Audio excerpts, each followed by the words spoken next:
useful for their work. Okay. Yeah. Oh, too big.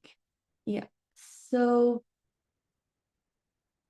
okay. So we all know that globally, female labor force participation has been flat for decades. And this is despite the large growth in women's education. And Indonesia is also fits with that aggregate pattern. But the aggregate hides something. When you decompose it, the flat national line is a sum of two products. Married women's participation has been rising since the early 2000s, while single women's participation, especially for young single women, has been falling. And this matters because married women constitutes around 70% of working age women in Indonesia, and understanding married women's labor supply is central for overall women's participation rate. Now, for married women, the standard explanations of education, wages, and industrial structure leave a lot of unexplained, but I want to look inside the household, specifically at bargaining power. Who is in the household and actually gets to decide their labor supply? The existing evidence are splits by context. In rich countries, the effect of women's bargaining power on labor supply is null or either mixed. But within developing countries, it seems that the substitution matters more, where we see that an increase in women's power inside the household tends to rise women's labor supply. So the practical point here for policymakers, we usually treat female labor force participation as a supply and demand problem. We build skills, create jobs, provide childcare. Those indeed matter. But when a woman can have the skills, the job offer, and childcare, they sometimes still not work. And this is because their decision is not themselves to make alone, but also influenced by household dynamics. So the research questions is straightforward. I want to investigate the relationship between women's decision-making power in the household and their labor force participation in Indonesia. Now, to understand why the 2004 domestic violence law was a breakthrough, I think we should start from the regime that preceded it, the New Order, from 1967 to 1999. The regime exercised state control over identity. Now, two ideas were built into the regulation. First, woman's primary role was to support her husband as breadwinner. Second, the divorce was a threat to social cohesion and to economic development. And this is codified in the 1974 marriage law.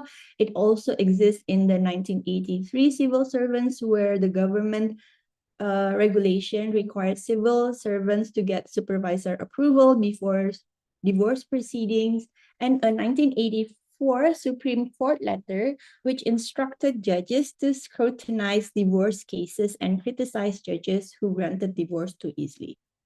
Now, alongside this regulation is followed with multiple propaganda to frame divorce as a threat to national harmony. And there's already a substantial literature documenting this in the law literature, anthropology, and political science.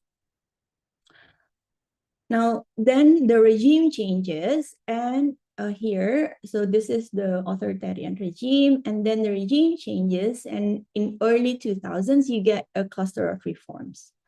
On the left of this line is what I just described. On the right, you can see the reform wave. There are domestic violence law in 2000, exactly in 2004, the reestablishment of National Commission for Women in 2005, implementation regulation on victim recovery in 2006, and from 2009, a systematic reevaluation of discriminatory regulations. So to be fully transparent here, in the red are the other policies that were happening at the same time. The 2003 labor law, gender mainstreaming policy from Bappenas in 2003, the 2008 laws on minimum numbers of women's candidates, But I put this as red deliberately because there are my confounders. So anything I claim about the domestic violence law has to survive by controlling for this policy. And I'll show you that it does survive the confounders of other policies. Now the law itself, the domestic violence law in 2004 is the first legal protection against domestic violence in Indonesia. Before it, there was essentially no legal instrument for women, for victim women experiencing violence at home. Now, critically for me, the law did not stop at criminalization. It also regulates mandated regional institutions establishment, which we call the P2TP2A. P2TP2A provides legal aid, shelter, counseling for victims, and coordination with police and the courts. And this work as a enforcement infrastructure and not just an enactment of a regulation. And this feature makes this paper possible. The rollout was staggered across districts from 2004 to 2014. And if you look here in the figure, divorce rate in Indonesia has been declining since the 1980s, consistent with the type of policy that the authoritarian regime established. The dash line is 2004, and you see the trend reverses after 2004. So I want to flag the distinction between the law and the institution. The law itself was passed nationally, one date for everyone in 2004, but the P2TP2A were built district by district over the next 10 years.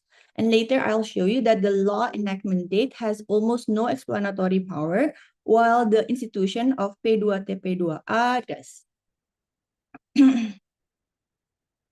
So I'm using IFLS for this analysis. I'm only using 3 of 5 waves, 2000, 2007, and 2014. I can explain to you why I use 3 waves instead of the other waves, but I'll just skip for the concern of time.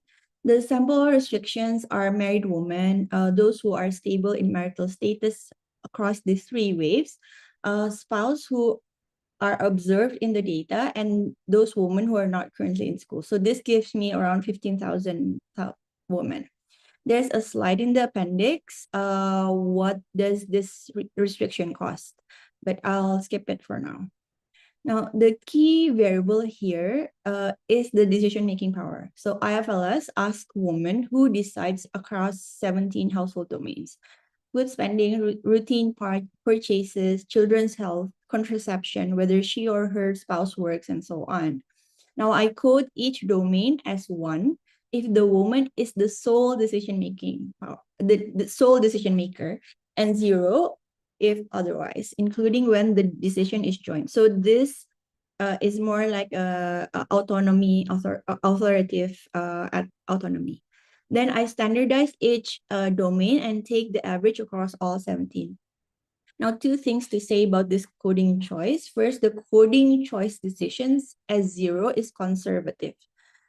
So I'm basically coding an autonomous authority, not an influence. Second, I've run the whole thing with alternative measures, as for example, a simple count of domains, principal component, a version where any power, including joint counts and so forth. And all the patterns seems to be the same across all of these other types of measurement. Finally, I bring in administrative data at district and province level. So I'm using preschool density because in 2003, there is a preschool expansion, share of female civil servants, gender mainstreaming regulations from Bapanas, and the share of female parliament members, all at district or province level. So first, let's start with the NICE specification, labor force participation on the standardized power index with controls for individuals from women and husbands' characteristics and the households. I also have wave fixed effects, province fixed effect, province-specific time trends, all weighted with standard errors clustered at community level. I also have other type of cluster standard error in the robustness checks. But this will give me a beta that is biased, and I want to be precise about why. So there would be two problems. First is measurement error. So decision-making power is a question of a standard proxy for power used in DHS survey, but they are all self-reported, and couples might disagree. In my sample, only about half of couples agree that woman has power, whether sole or joint. And this classical measurement error attenuates the OLS towards zero. Another problem would be omitted variable. This is a bigger problem and it goes in the opposite direction. So if you could think of woman who works, earns income, and income buys her say, so OLS picks up the effect of work on power, as well as power on work. So in plain terms, to make it easy to understand, if I just correlate women who make decisions with women who work, I cannot tell you which one caused which. And for policymakers, this distinction is everything, right? So if work causes power, you fund jobs. If power causes work, you fund things that give women's empowerment. So the next few slides are about separating those two. Oh, what did I miss? Yeah. So just briefly on where it sits, there's a literature on marriage-related regulation and the subsequent impact on women's labor market outcomes. The Brazil literature is using the alimony rights law. And then in the United States, there are multiple research on divorce law and property law. In China, there's also one. But there's still a very thin causal evidence on bargaining power itself and labor force participation. And in Indonesia specifically, there's this attempt from Simon Skarner and Das and Dong, who are investigating this relationship. Now, the instrument variable itself is built as follows. So I'm using a regional time varying establishment of P2TP2A. So for a woman in district D in province P at time T, I take the share of other districts in that province which have established a DV institution by time T. So I'm basically excluding her own district. This is because I want to avoid a mechanical correlation that would contaminate the instrument. So it's a leave one out structure.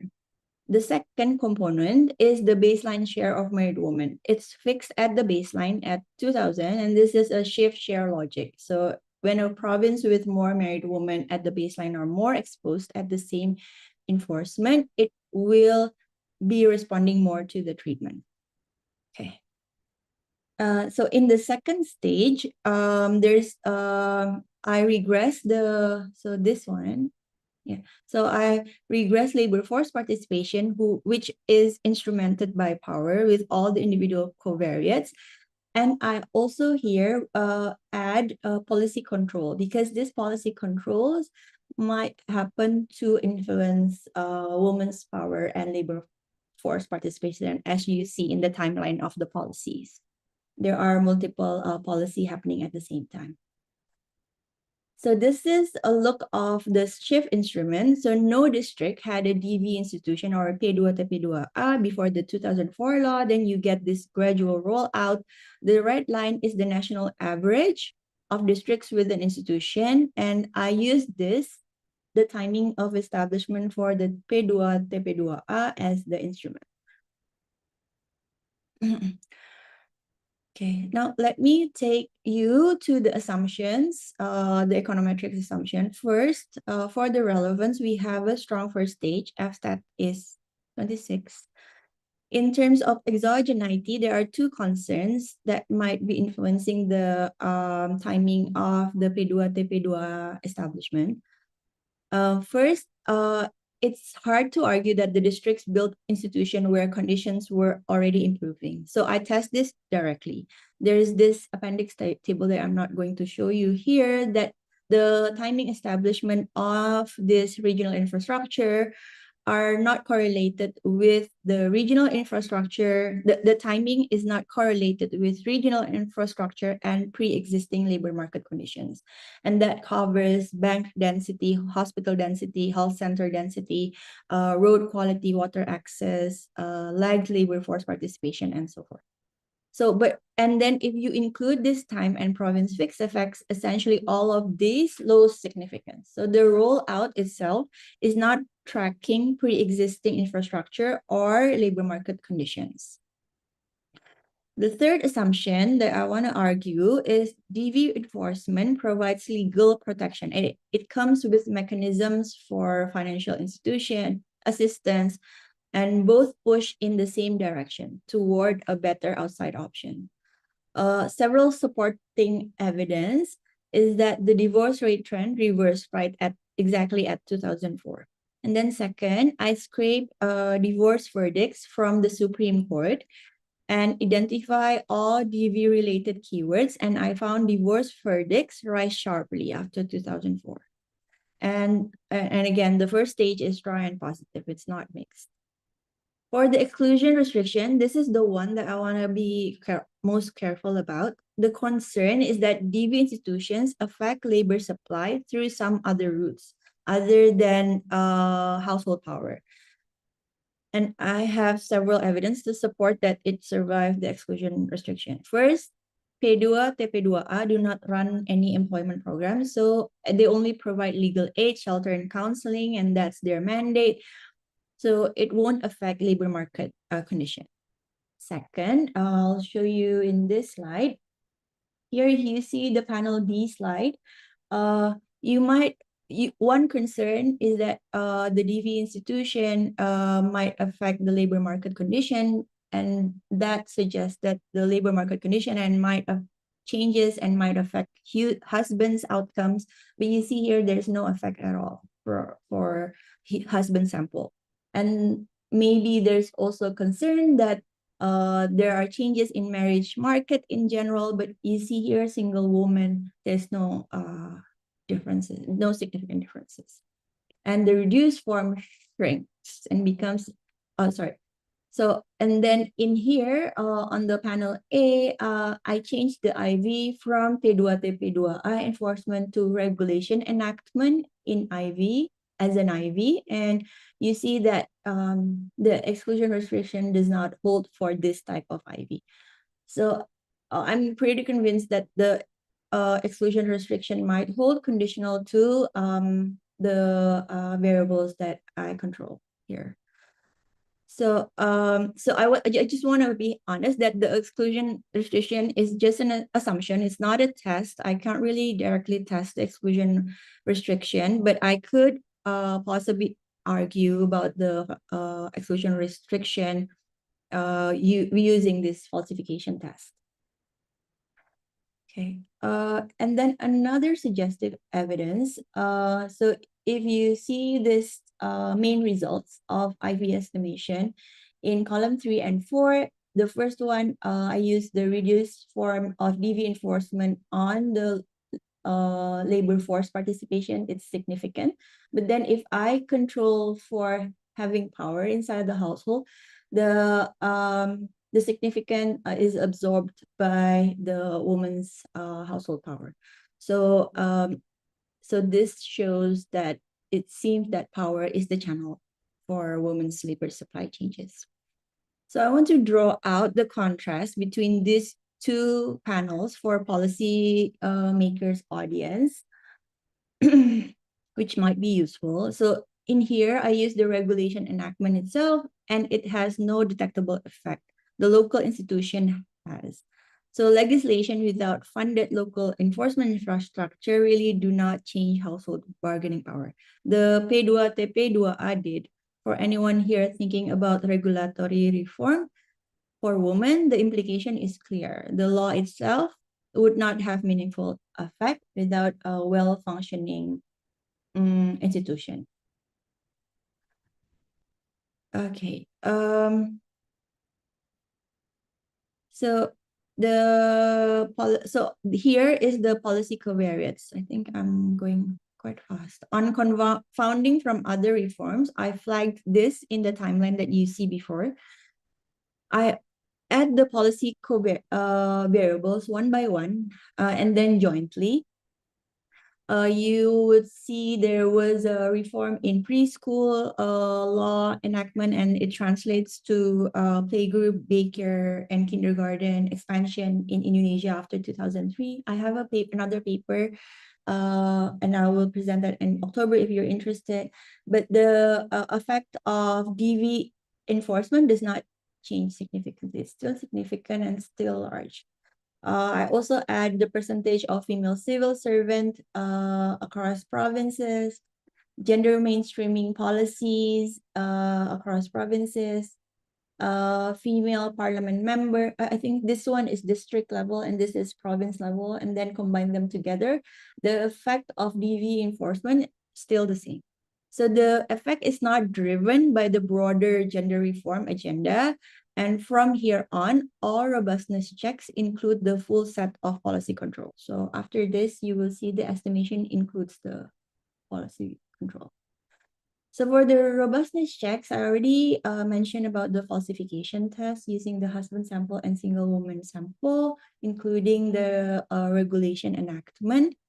I also include policy controls one by one and jointly. I include IFLS wave 2 for those who might be concerned with the sample restriction.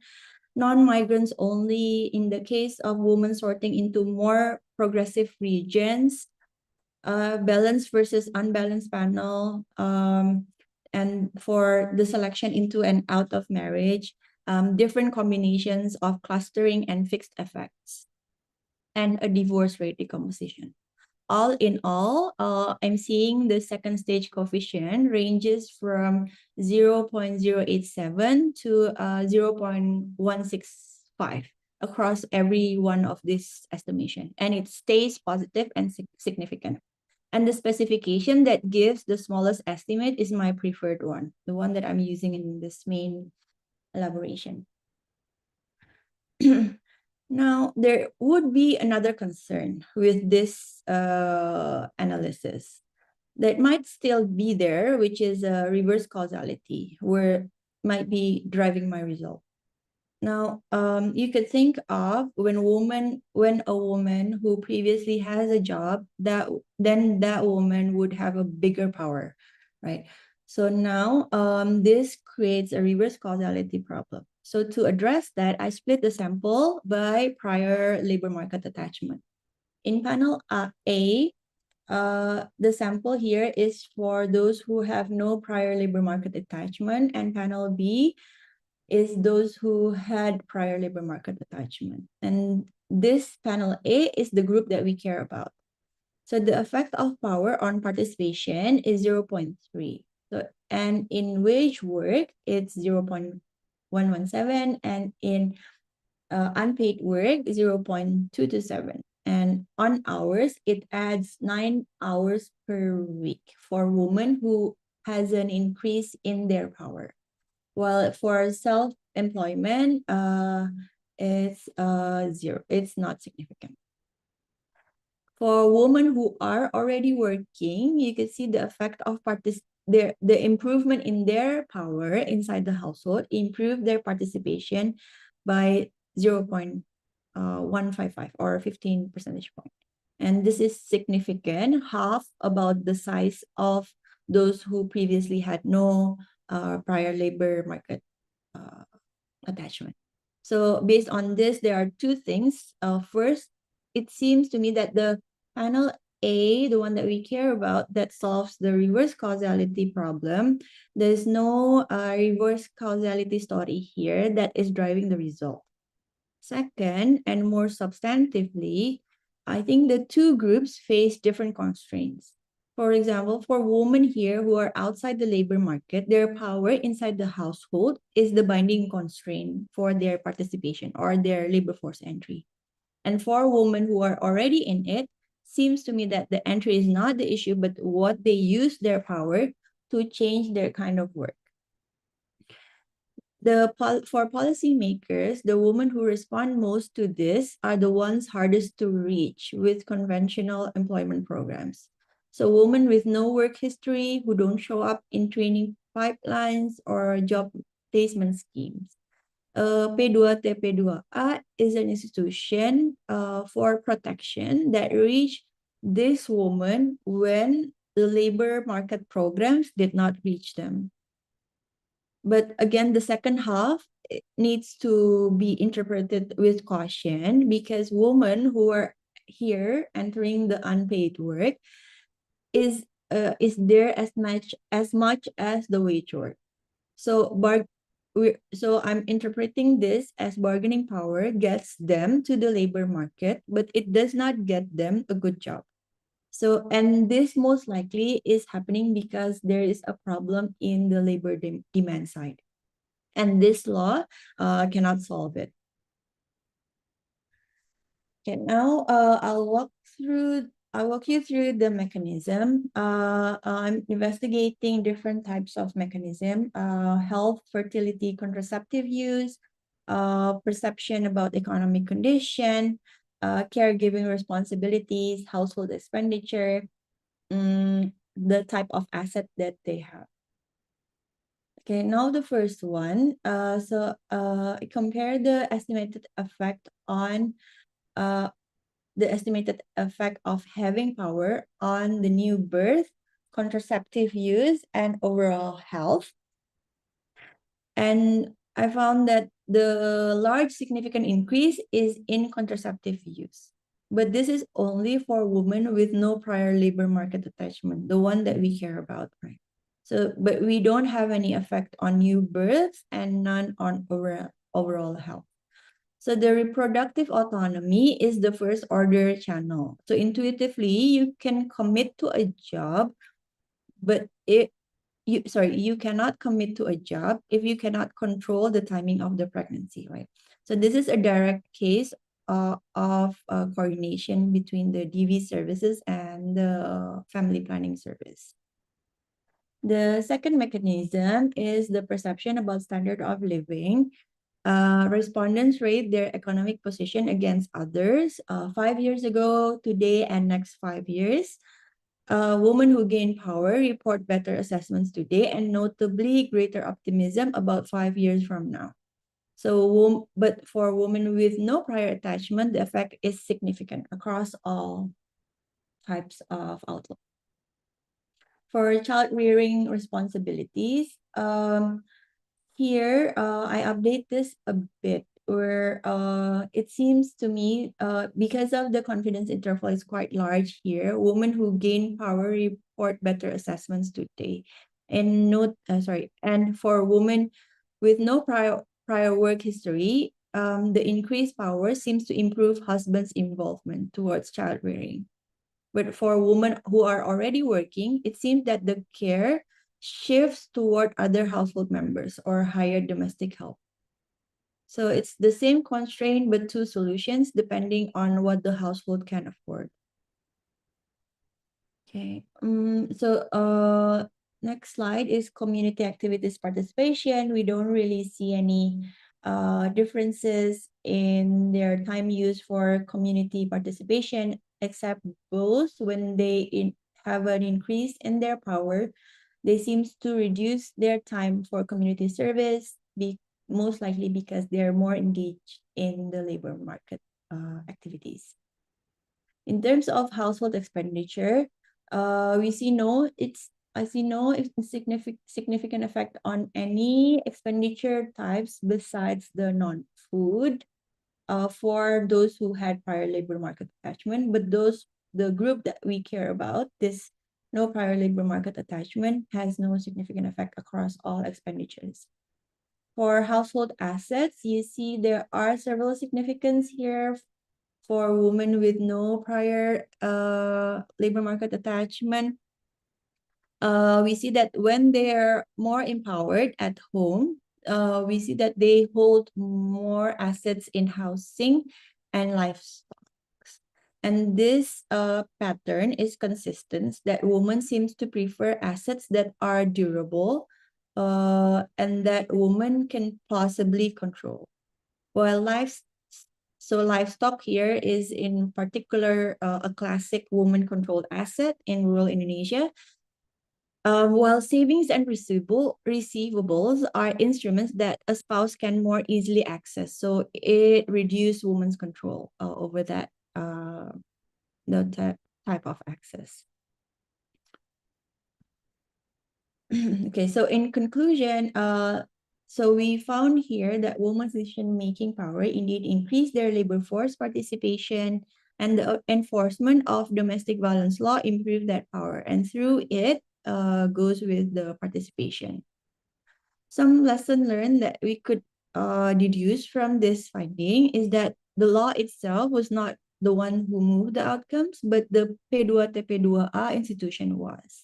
So we could say that the law enactment without enforcement infrastructure shows up as a weak instrument, which is a technical way of saying law enactment without this meaningful infrastructure, it didn't do much. The second one is the DV protection service, also unintentionally, is one of an effective labor market intervention that we could observe, especially for women with no prior work history. Now, because of this economic return, I think this would be invisible at first, but then when you talk about economic policy, you would get more take up towards this protection type of law and enforcement. Now, and lastly, I think the takeaway that I also gain is that getting women into work is not the same as getting them into good work.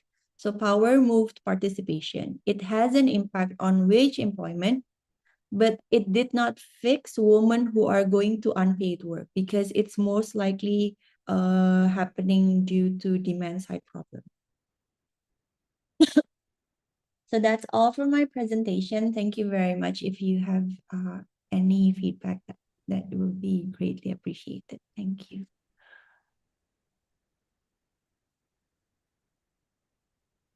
Okay, thank you for the presentation, Loli. And I understand it's quite technical for some who are here from different backgrounds than economics. So feel free to ask questions, give comments, yeah. And you can do that either writing it in the Q&A box or by raising your hand, and we can open your mic to ask directly.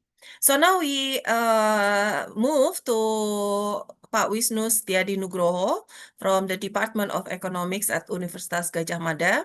Pak Wisnu will give his discussion and review of the research. Pak Wisnu, time is yours.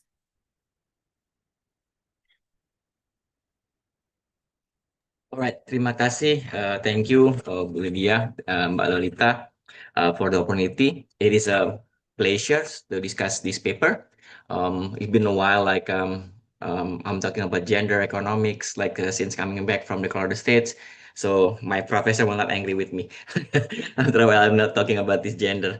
Let me say this outside of this paper, I enjoy readings, and my comment entirely about how to make the paper strong and then like publishable, and also hopefully helping Mbak Lolita as well to fix some issue. I will spend most of Sorry, my Pak yes Wisnu. The slide is now in the, it's not the full first slide. screen, but Yes, in the, okay, just to yeah. note this. Okay. Yes, I'm not changing the slides yet, Bu Lydia. It's okay. Okay. Yeah, so hopefully like this slide will do justice and help Mbak Lolita to somehow like improve the paper. So I'm Sorry, starting Pak. the What I mean is that it's not the full screen mode. It's the it's not the double. full screen. Yeah, it's Oh, the okay. apa namanya? What is this time? The one with the review, the preview. Yeah, with the preview screen. Iya, kenapa ya? Bentar ya, maaf ya Bu. It's Atau kita okay, pakai Pak. yang do. Let me just share the other thing. Maybe this one. and then Windows. Is it better? Yeah, yeah, Okay. yeah. All It's right. mostly So now. Thank you, Pak. yeah, let me start the discussions with this three executive summary. So I think the in the first of the strengths of these papers, and I could see like from the legal assembly of the data, the attrition of work, and like as Mbak Lolita mentions, how she's being honest about the bias that potentially actually showing in the article. And the second, I think one of the key point of this paper about the mechanism. I think the paper best results at the moment, like what the one that being sent to me, is lying on the section 5.3 and 5.4, which is like a little bit way down, like the things compared to the one that I hope for. I will be arguing that the section 5.3, 5.4, like from the papers, actually should be in the front rather than in the latest or like down below. The third one that I actually see from this article is like there's a bunch of like sort of refinement. Could be like local policy controls, could be like a statutory context, and also the conciliation of wave in IFLS as well. Okay, the design that the paper does in one line, we can see that as I understand it, because like could be I'm missing some point here, so Mbak Lolita maybe it could be give me corrections. The DV law of 2004 in the national statute, it is one of the law that since 1974 that reached to the households. The PT P2 PT PA, P2P, P2TP2A, which is like really hard name, very long acronyms. Centers is a local implementations. District built them at different times between 2004, 2014, under decentralizations. From that rollout, Mbak Lolita actually constructed jackknife instruments. District share interacted with the married woman share in 2000. That instruments based on the mechanisms move women's decision making power by creating outside options. And then Mbak Lolita actually creating 17 decision domain in IFLS from wave 3 to wave 5. And then the outcome in this paper, participations, employment type, hours, and wages. And as we see in the presentation as well, the first stage is very strong of F26, if I'm mistaken. This is the headline effect of participation and the headline effect of participation is set under like 3 percentage point. And then for women with no prior work history is like 17.4%. So I will give like I mean my presentation, my discussion will give a credit to Mbak Lolita as well. I see like at least there are 6. I want to like really spend time here because the craft of this paper is really easy to miss if only like just reading the tables, reading the results. But we should like start with the original like contributions of the paper. Like the first one, like I think is very high contribution is like the data itself, like it's hand ensembles with Kemenpppa data. And even in my opinion, like the data itself is publishable like outside the paper, because with the data like very tedious work, and then also like really useful as well, like people like doing gender economics, this data could be a gold mine for that kind of research. The second things that I see here is like one of the contributions is the heterogeneity. And then what I see is the heterogeneity is not only merely filler tables, like adding tables, but is also creating um, um, a splitting on prior labor market attachment, and then probing of a reverse causality and how N is using the right use of the design. The third one, as I mentioned, like Mbak Lolita is very honest on the bias that could be happen, and then like making it like not really overselling the promise of the paper.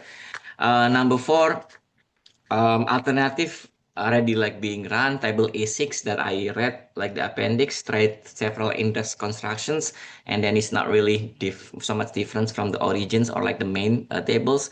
Table A9 in the appendix also report district and also province clustering, which is like, I don't think but Lolita have a chance to present that one, but like I think when I read it, so there's not so much difference.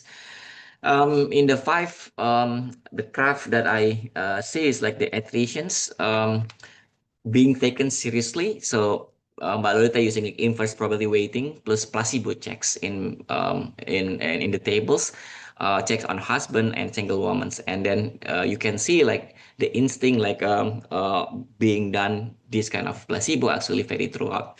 And the last one, the thing that I would like to give introduction around is the comparable papers from Peru and Brazil, if mistaken, mostly invert the household channels, and the paper that Malolita actually wrote is measure it. So that is the comparative advantage, and I think as a someone like read the paper, Malolita is too modest about it. It's like you just like you can sell it more, I think, in my opinion. So that's the graph that I want to mention. And in the next slide, in slide 5, I would like to discuss why this paper has like different instrument. I want to say like genuinely that the instrument that being used in this paper very interesting, but unfortunately like along the line the paper too modest about it, like to underplay. It's like just like I think what Mbak Lolita need to be done is like believe that the instrument is gonna be work and then like sell it. That's the thing. In the collective household frameworks, what you want basically is the distributing factor. So something that moving the sharing rules without touching preferences, or maybe like thinking about changing the budget set. The centers P2 TP2A is close to ideals, I think, in that opinion, in my opinion, because like it's giving outside options without like have to think about like changing the bargaining power inside the inside the household directly. Um, we believe that that center will add no income. It doesn't change who anyone wants. It's only move like the value of outside option and only that. And this is, I think, one of the good instrument in this paper. Most of the empowerment literature stuck with the instrument that fail of that conditions. Like sometimes it's still having a connection with the changing preference. Sometimes it still have connection with changing income. And I think with the instrument that Malita actually offer is have a little bit cleaner version of that too. So two things that follow on that aspect. The first question is the paper does not answer and probably should not try to why 2006 in Kawan Kabupaten and 2013 in neighboring ones. Female legislators, women organizations, fiscal capacity. That could be like, I think, separate or like different paper or like possibly like second paper. And then I think what Mbak Lolita want to pursue like later on, like maybe creating a follow-up paper on that aspect. The second one, I think what I want to discuss in this instrument is maybe the intensity. A center in one district, um, maybe it's a desk in Dinas office. That's the maybe like a weakness or like maybe like a bigger question ahead. And this one could be another one could be like a one full stop service, like have all the facilities. So the intensity or like the magnitude of the center could be like very different from daerah to daerah, from kabupaten to kabupaten. And unfortunately, this paper still treat as a binary. Valuta still like a 0 and 1. And then might be like really interesting to see like what's the scale of the centers, what's make it different, whether it's actually having like more full set of the centers actually helping, or like just adding one tables in the one government office actually is enough. So really that's like I think another big question. Although like we all see even with the binary with the zeros and one is actually showing like there is like some significant result. So in the elevating section that I mentioned earlier, that I think the section 5.3, I think Mbak Lolita know this section as well. If you like move to the front, it will like move these sections into more like your strong point, because this is like truly that highlight the woman outside options and also threat points, the theoretical channel that actually being discussed in many feminist economics paper. Everything else in this paper, I think, is become like downstream or like a complement of the paper itself. So I think my recommendations a little bit structural, but it's not really like changing everything. Lead the result with its outside options results, and then move the paper from there. That's my suggestions. And and the next one is about the childcare and time allocations. My argument is gonna be like similar, but slightly more forced for the earlier section 5.3. In section 5.4, empowered women who are not working appear to renegotiate who does the childcare, and husband takes on more of it. So the evidence that actually being shown here is like means that household roles being renegotiated, not really through by expenditure shares, but truly the index and then observe in time use. I think Mbak Lolita mentioned to me like earlier when we have like a Zoom before. She wants to do like a field work study, and I think the field work is gonna be like helping to really like disentangle these situations. And then the next one, let me add something that the paper currently does not have, and I think is gonna be like strengthen the mechanism of the paper. The paper reads the DV law as a national on switch, but this is also a statutory coalitions, and I think the coalition is what makes the outside options become a credible. So the marriage law on 1974 is still in force, and then it's not being like a withdraw or something like that. Article 31 and 34 name the husband head of the household and the wife is who runs it. So the wife fallback position is in real sense written in the statutory before any bargaining begins. So the 2004 DV law make physical, psychological, sexual, and economic harm inside marriage become a criminal activity. And this is give a wife standing against her husband. But 1974 default stopped being in the floor. So if I can ask, like the raw odds supply of the timing, 1974 baseline supplies the counterfactual. One paragraph of the one of section 2, if I'm mistaken, joins the two. Would explain the reader why district office change anything at all, or like why it's like some districts actually built the centers actually much earlier compared to the other. So this two is like in play, and then I think what I want to see is somehow Mbak Lolita as a writer, as the authors, like combine or like discuss like how the two is gonna be interact between the two law. The next slide's like about the divorce trends and 2010-2012 plateau.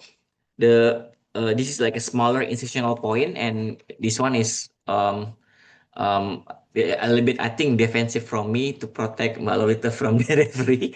There is a visible plateau in the divorce fillings from 2010 2012.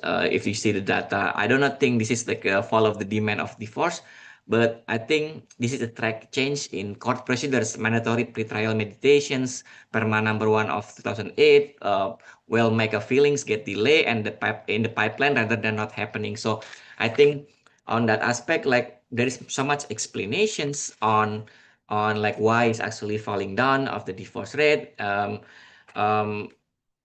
and I have to give like a little bit caveat that honestly I'm working from memory, because like if you try to Google the regulations number and then also the truly number of this issue of the court mediation rules, it's hard to find because it's not really available in the website. But keep in mind, or like maybe like one of the explanation of like why is like there is like a change of the trends, it could be because of it. There are two things I think that I cannot answer, and then I'm trying to understand well, but not yet already in the paper. The first one, based on the 17 domain that like being indexed, I didn't see, or like I couldn't see like which actually move more. And maybe it's like gonna be interesting because as a policy makers, maybe like you cannot do like improve all the 17, right? Maybe you can only improve like maybe only 2 or 3 or 5, and then as a policymakers or like maybe like a ministry want to really see like which domain on that 17 that creating that index is actually moving the needles, moving the bargaining power. And the second one, I think Mbak Lolita also mentioned in the presentations as well, like unpaid family work is a ladder or like a trap. Like the employment type show movement in unpaid family work, but could be like two readings. Could be is ladder to paid work, which is like you start unpaid and then maybe like this unpaid care work is gonna be like a delivered to like a paid work. But it could be become like a trap, like make all the females actually stay in there and then working without earning. So the two is have a opposite welfare implications. And the good news is I think IFL as a panel data can try to, I mean, can try to solve it. Like the can answer the question like, do the women who are unpaid family works in wave work, for example, become self-employed or like a wage worker by become wage worker in wave 5. So if you see like the trend, whether is they actually go out from, let's say like wave 4 is unpaid and then like wave 5 is become paid, or like former workers, and then you see like the probability of it. And this is the transient metrics that really elevating the article itself. I think that, and then let me check if I missed something. So for the local confounder, this is like very technical note, and mostly about like presentations rather than like substantive. So the obvious worry is district building P2 TP2A. Centers are district doing gender policy generally that we are picking up like from the general trend. So the author Mbak Lolita actually already anticipated this, but in table A8, control for preschool density, gender share of civil servant, the timing of gender mainstreaming regulations, and the female share of deficit is actually one of the well-chosen factor. But my point is in the appendix, a reader section of 3.1 and 4.2, many readers or like many, even like in the presentations, many readers doesn't know this, and I think it's gonna be raise some objections. So naming all these variables, naming all these technical note, I mean adding technical note in the body of the paper, I think is gonna be helpful rather than like remove it and then like creating objection later on. And small housekeeping that I think I call it like small as large payoff. Like this is things that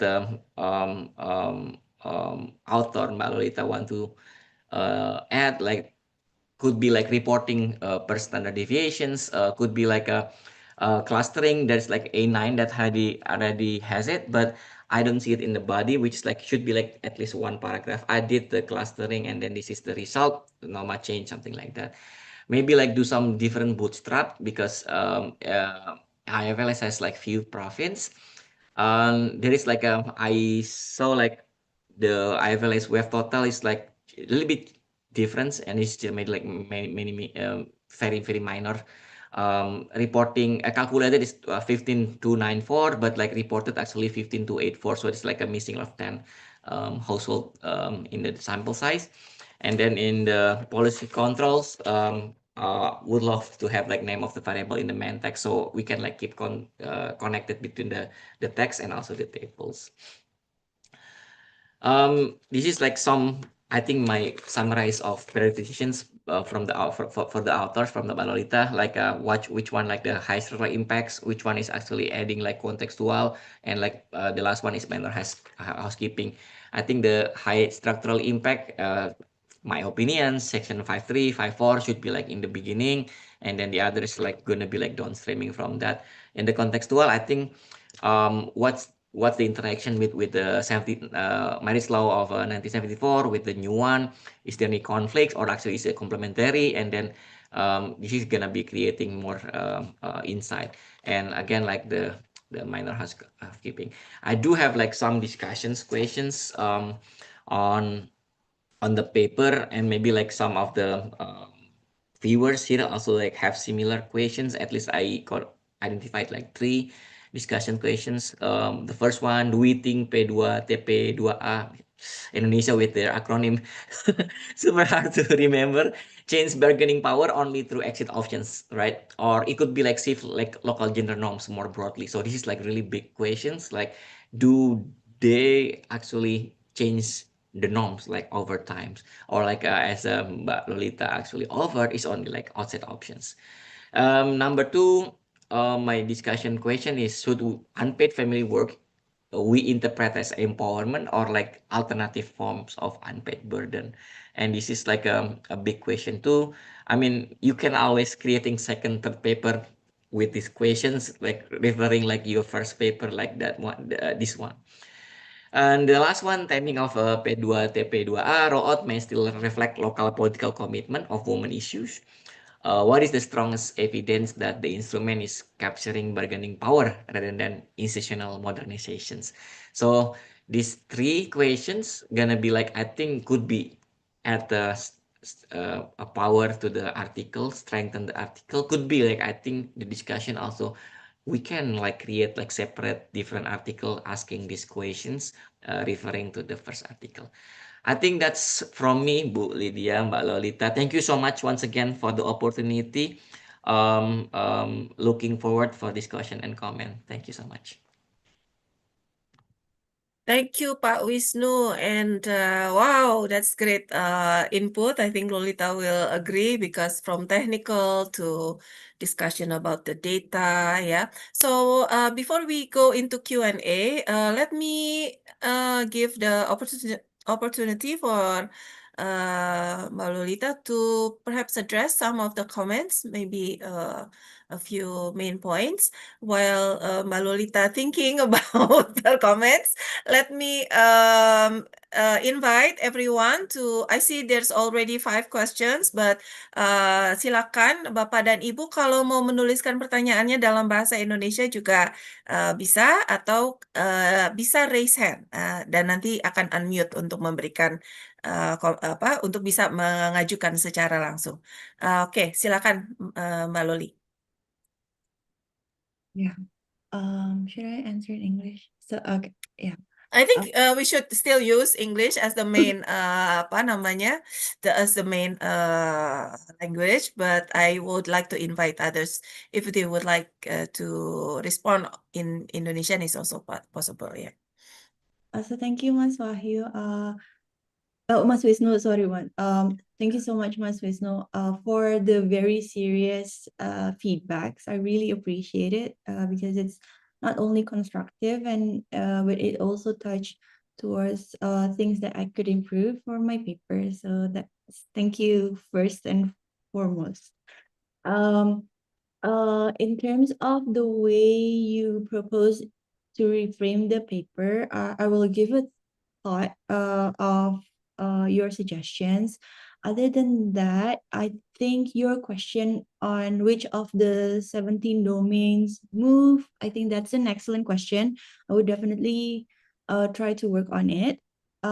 For unpaid family work, I think that's also a very excellent question. I think I could add some discussion for that, because I also agree that unpaid family work could also means that there is an additional burden. It doesn't necessarily translates into more empowerment, but maybe a ladder towards different type of quality of work would be a narrative here. Adding more elaboration about the policies, yes, that's awesome. The report per standard deviation, it was in my previous version of draft.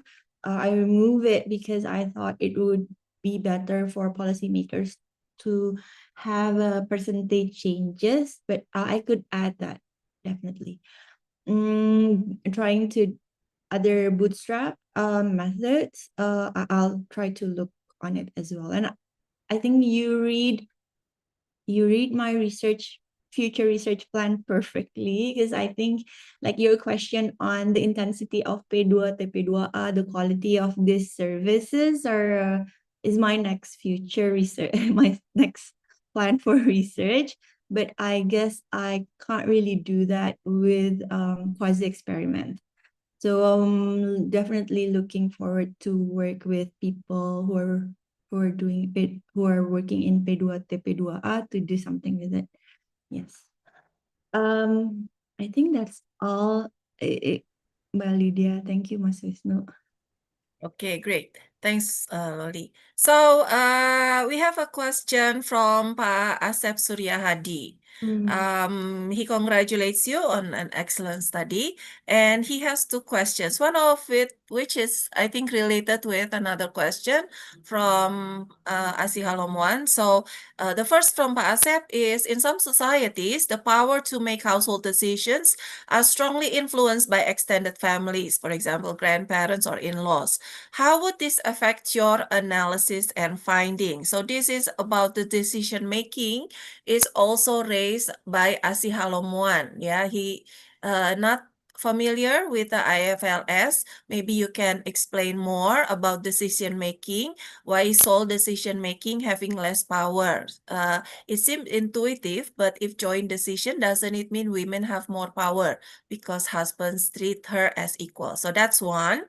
The second one from Pak Asep is, you use P2 TPA rollout, ya. I'm gonna just call it the DV institution. Karena panjang ya akronimnya ya.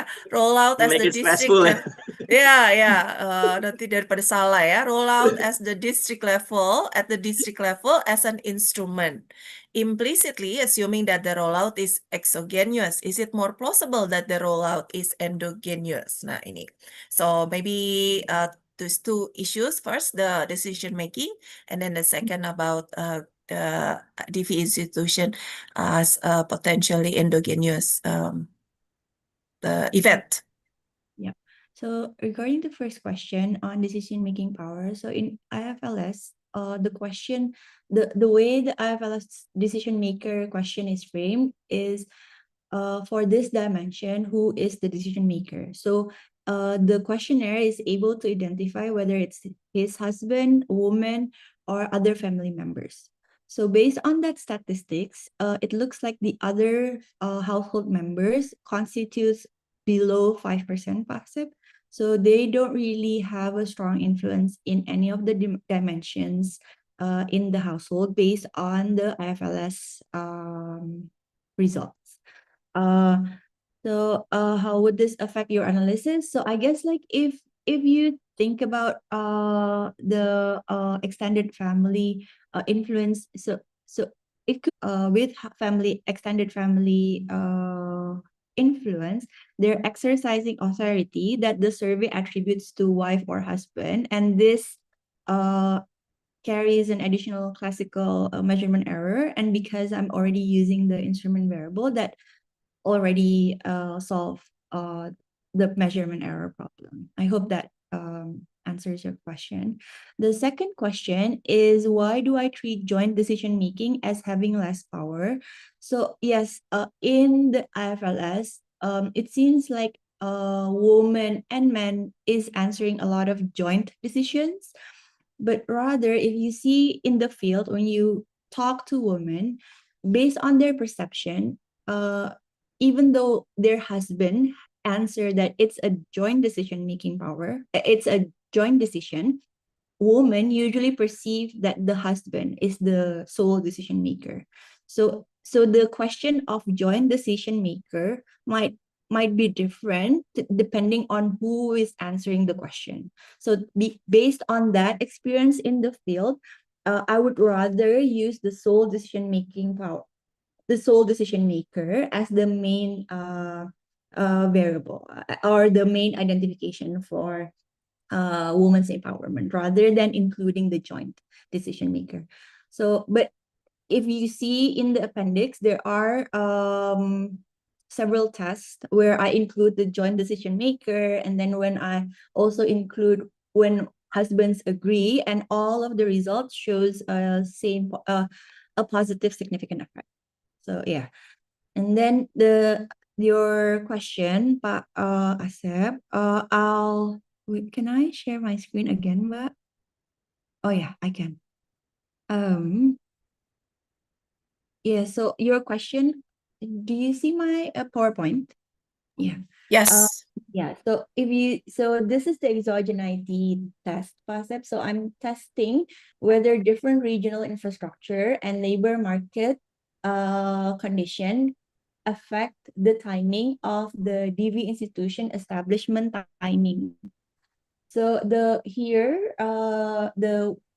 first and the third column is using the contemporaneous regional infrastructure variables. So this is the baseline, and then I add time fixed effect, and then I add after time fixed effect, and then province fixed effect. You see here contemporaneous effect of this regional, there's no correlation between regional infrastructure with the timing of DV institution establishment. And also for the labor market, there's this marginal correlation after I add time and province fixed effect, which is in the main specification. There is indeed a significant effect here for the village asphalt road that might be a concern.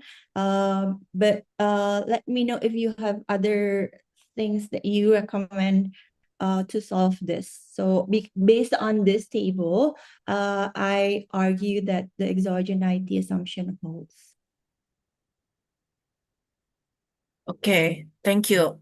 So if you have additional comments, feel free to write them in the Q&A box, Pak Asep, and the others who had asked questions. So there is a question from Henny Pancawingtias, comment that it's a really good research and it's much needed. And congratulations on thesis submission. Henny asked that you mentioned DV protection service is unintentionally one of the effective labor market intervention. Could you please explain more on this? And from Esther Mahar, a couple of questions. The first is, do you take heterogeneous cultural and or religious backgrounds into consideration in interpreting the results? And two, it seems that the majority of women in Indonesia defines violence as physical only. Do you think that the psychological safety should be given more attention as one of the key factors that has not been talked about and is a bottleneck in women's participation? So perhaps this is raising about the DV institution itself, yeah? Do they deal more with physical? How do they deal with psychological violence and so forth? Okay, silakan Loli. Thank you, Mbak. So I think the first question is from Henny. Could you please explain why I mentioned that DV protection service is intentionally is one of the effective labor market? So if you see papers in Indonesia, we would see that increase in education, and then another paper from Daniel Halim, increase in kindergarten affects their labor market engagement. But the type of labor market engagement that is significant is the unpaid work or the self-employment.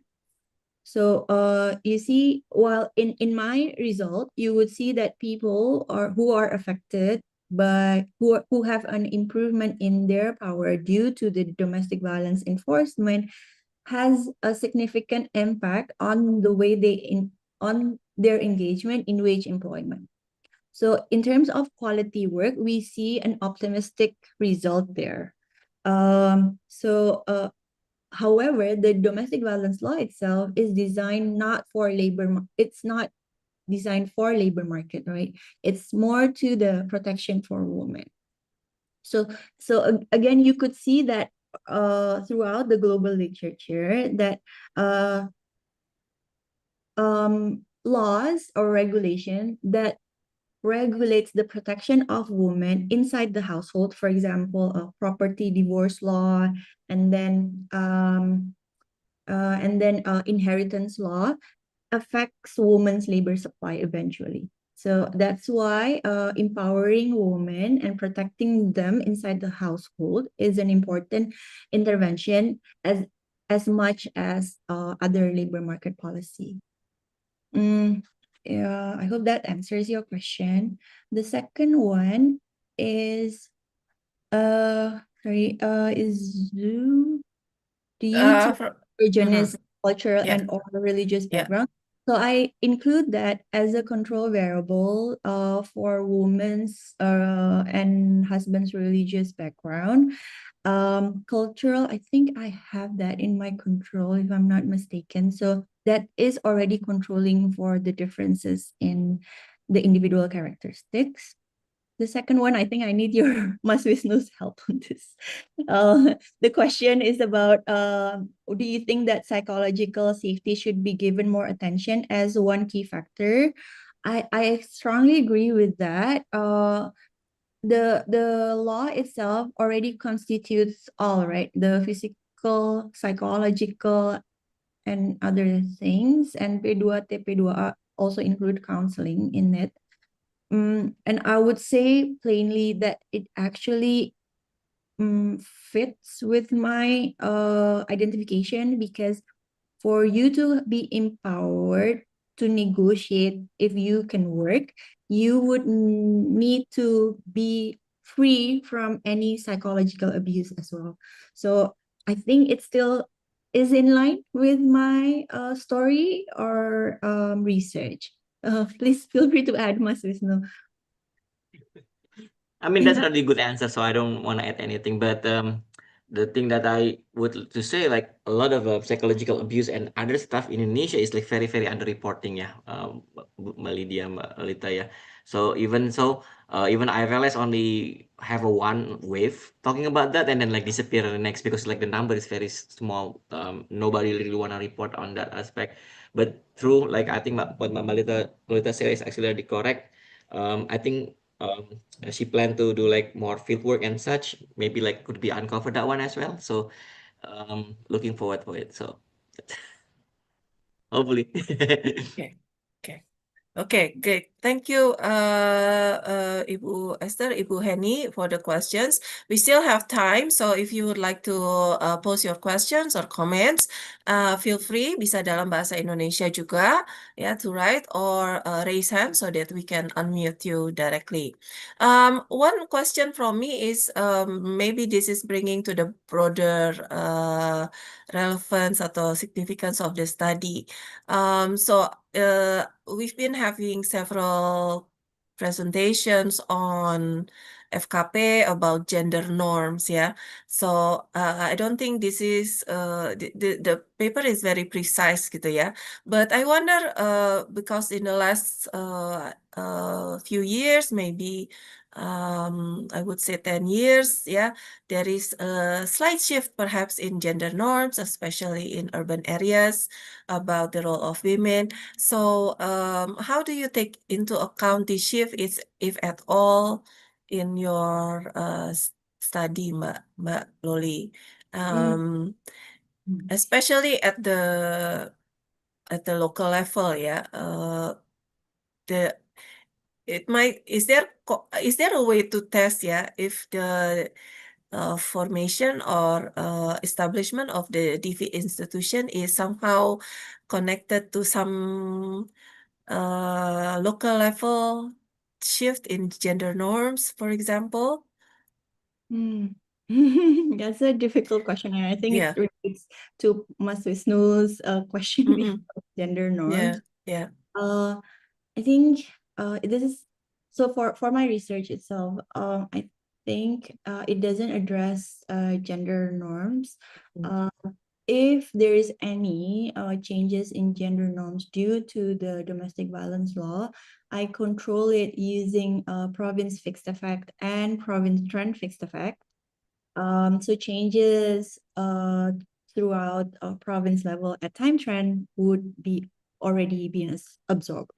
But again, your question is maybe there is other district level norms or village level norms that I might not taking into account. So I don't exactly know how to answer it, because in economics, we need an indicator to reflect gender norms, and I don't think there is a district level gender norms available yet, other than the policy covariates at district level that might be relevant to gender norms, but not gender norms itself. Yeah. So I guess that's not a clear answer. I don't know how to answer that.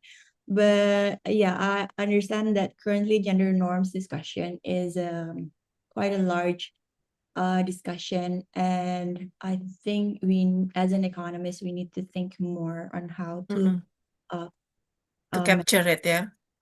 mhm. Yeah, okay. All right. So, okay, let's see. Okay, there's a couple of comments from Ariska Rini, a comment and a question actually, yeah. Does this research differentiate the victims and the women as general? Okay, the DV institution targets victims. Yeah, does this research differentiate between victims and women in general? I don't know if this makes sense. So, Mbak Ariska, maybe if you would like, we can unmute you to ask directly, but because maybe this question needs more clarification. And the second from Mbak Andi Yentriani.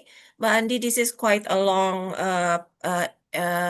question. So if you would like to ask directly is also fine. But I'm gonna say the question. Explain more about what you refer as mechanism, like the term mechanism, yeah, and how or why those aspects of mechanisms are selected. And Mbak Andi also would like to discuss analysis on child rearing responsibilities that you mentioned. Women with working experience can leverage their power to transfer the caregiving. Is it after the intervention of the DV institution, or is this in the general sense? If this is in the general sense, would leveraging this child care responsibility is the case, or actually inevitable consequence of working? And if it is after DV institution, that would be interesting to know deeper how the intervention works. Mbak Ariska atau Mbak Andi Yentriani, kalau mau komen langsung, I think you can unmute yourself. Okay, so Loli, if you would like to comment. Yeah, I don't really understand the first question. Mbak Ariska, would you like to Or maybe I could explain more? I It's think already unmuted, Mbak she Ariska. connect to the mic, Mbak Lid. I think she mentioned that in the comment here. She cannot connect to the mic. So maybe Okay. Yeah. Maybe write more, Mbak Ariska, before we tackle your question. Bisa ditulis lebih panjang, mungkin dalam bahasa Indonesia tidak apa-apa, untuk menjelaskan lebih lanjut ini tentang komennya atau pertanyaannya. Kalau Mbak Andi, apakah mau langsung? Mungkin tidak ya. Silakan Loli, langsung aja kalau gitu. the first question, what you refer as mechanism and what those aspects of mechanism are selected. So if you're thinking about when a woman feel empowered or are empowered in a household and then act to that power to negotiate their labor supply, these are the mechanisms that should happen before they're engaging to the labor supply. So you could think about fertility, contraception, for example. So if you want to work, you need to have you need to be able to decide your contraceptive use, right? Or maybe or another mechanism is that if you want to work, you need someone to take care of your children. So that's the way that I think the mechanism would means. And then the child rearing responsibilities. So the question is it after the intervention of P2 TP2A or in general sense? So this is an improvement of women's power inside the household due to the P2 TP2A establishment. So this is an effect of women's empowerment because of P2 TP2A. As you know, can leverage their power to transfer the caregiving. So again, I'm not sure. I think like people might have different interpretations of the second group. Maybe Mas Wisnu can agree to this. Like the first group, it might not. Most likely, it doesn't have any reverse causality. But the second group might have a problem of reverse causality. That's why I split it into two. So if you believe that there is no reverse causality problem, which might be the case here, you might think that the increase in women's empowerment because of P2T, P2A can, because of their power, they now could increase their, or more likely to transfer the child rearing responsibilities to others. So that's the way I would quote that type of results. Yeah. I'm just trying to be careful with the results, if that makes sense. Okay, thank you. Somehow, sorry, Mbak Lydia, can I ask go ahead. like just a confirmation? So, Mbak Lolita, you were saying that increase of leverage to transfer child rearing is actually after the intervention of P2 TP2A. Is that so? Yes, something. Yes. So well, it's not a direct. It's not a direct P2 TP2A affects women's child rearing responsibilities, but it's through their empowerment, then that would affect their transfer of child rearing responsibilities. I would really love to know So- deeper on that, but possibly I can just hold that question later. Thank you. That would be great to connect, and discuss. That would be great. Okay, good.